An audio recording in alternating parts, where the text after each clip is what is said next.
Je parlais avec un ami et on discutait du respect. Et il me pose une question, il me dit, est-ce que tu sais que le respect a une âme? Et je lui dis, mais comment ça?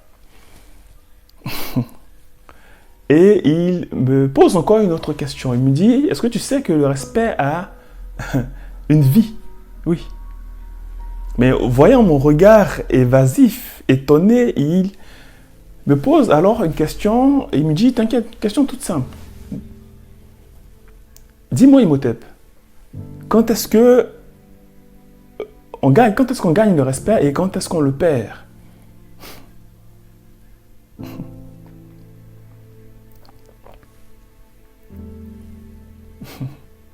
Là où il y a le respect, il y a de l'amour.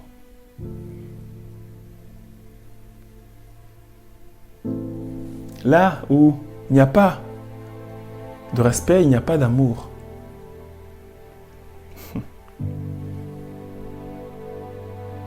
On ne peut pas apprécier quelqu'un, aimer quelqu'un qu'on ne respecte pas.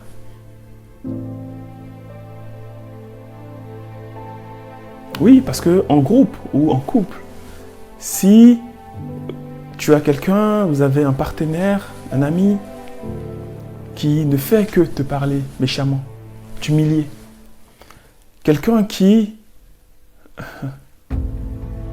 pour qui les choses les plus importantes de la vie n'ont aucun sens. Quelqu'un qui néglige tout, qui se néglige lui-même. Vous allez naturellement pas lui accorder du respect, de la considération, de l'amour. Le reflet de l'amour, c'est d'inspirer un grand respect. Si vous voulez qu'on vous aime, qu'on vous apprécie, vous devez inspirer le respect. Au point où, quand on vous voit, quand on parle de vous, en votre présence ou en votre absence, qu'on sente qu'on a affaire à quelqu'un de respectable. Vous savez, le véritable respect qu'on a, le courage du risque. À Saint-Domingue, des Noirs capturés puis déportés vivaient et subissaient la barbarie, la terreur, l'humiliation, la maltraitance, le chantage, les assassinats. Un soir du 14 août 1791, excédés et fatigués de voir cette humiliation, ils décident de faire savoir qu'ils existent, qu'ils sont des hommes, qu'ils ont des droits. Ils ont décidé que plus personne n'allait leur manquer de respect, jamais. Non. Ils ont décidé, ils étaient déterminés à imposer le respect. Après de longs jours de combat acharnés, violents, ils arrivaient à bout de l'armée la plus puissante, la plus féroce, la plus glorieuse, la mieux équipée de l'époque. L'armée de Napoléon, l'armée française. Oui, le 23 août de la même année.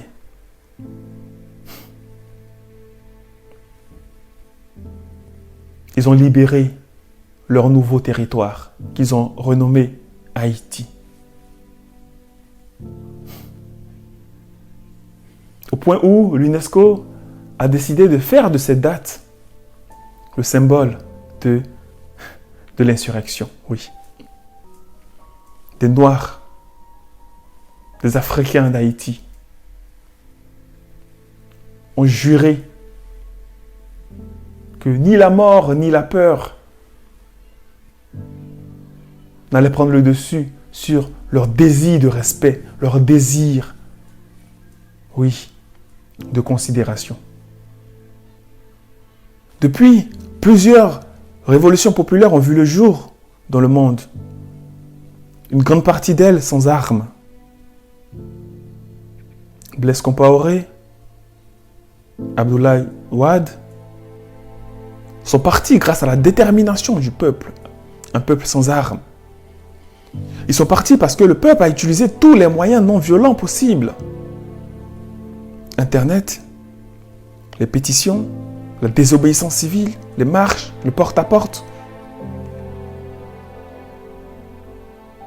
Oui, Peuple noir, peuple d'Afrique, quel genre de peuple veux-tu être?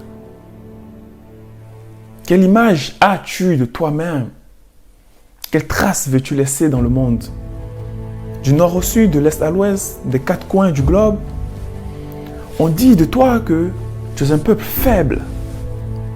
On dit de toi que tu es un peuple qui mérite au final les dirigeants qu'il a. Parce que tu es un peuple soumis. Soumis parce que tu permets que des gens violent tes lois, violent ta constitution. Des gens se présentent à des troisième mandats un peu partout en Afrique sans que tu ouvres la bouche, sans que tu te plaignes, sans que tu réagisses. Parce qu'on sait que tu n'es pas capable de le faire. On sait, parce qu'on dit cela de toi, au point où tu ne connais même plus la notion du respect. Ne deviens pas le genre de personne que tout le monde méprise. Souviens-toi de tes ancêtres à Tahiti. Souviens-toi des pharaons. Souviens-toi de la reine Nzinga. Souviens-toi de la reine Nani. Souviens-toi de toutes ces résistances. Oui, souviens-toi de Yaa Santewa. Souviens-toi de toutes ces belles femmes, ces guerrières, ces guerriers qui ont lutté pour imposer le respect. Arrête de valider les actes de ces dirigeants corrompus, même si vous avez la même ethnie, la même religion, vous venez du même village. Réclame le respect. Laurent Gbagbo avait une célèbre phrase qui a forgé ma personnalité. Il disait que quand une personne marche, il faut qu'on sache que quelqu'un passe. Le plus important pour toi ne doit pas être le fait d'exister, mais l'impact que tu vas laisser dans la vie des gens. Les traces que tu vas laisser sur terre. Au point où tu seras respecté.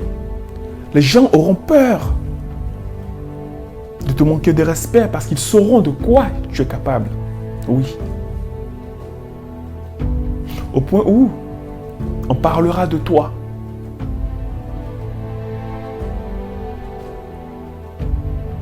Des générations et des générations. Souviens-toi de ton passé. Toi qui as traversé tant d'épreuves, tant d'événements, tant d'obstacles et qui as toujours réussi à les dominer, à les surmonter, à les vaincre. Qu'est-ce qui t'arrive? Relève la tête. Dans ta vie personnelle, dans ta vie amoureuse, à l'échelle de la communauté, tu dois relever la tête. Tu dois te battre. Arrête de baisser les bras. Tu es un lion. Oui, tu es un lion. Si tu as grandi au milieu des lions, ce n'est pas pour te comporter comme des chèvres. Non. Parce que la nature a fait de toi un lion, une lionne. Alors lève-toi et bats-toi. Montre au monde entier qui tu es et impose le respect. Passe par tous les moyens pour dégager ces présidents corrompus. Signe des pétitions, fais du porte-à-porte, utilise Internet. Sors, marche si tu peux, faire de la mobilisation.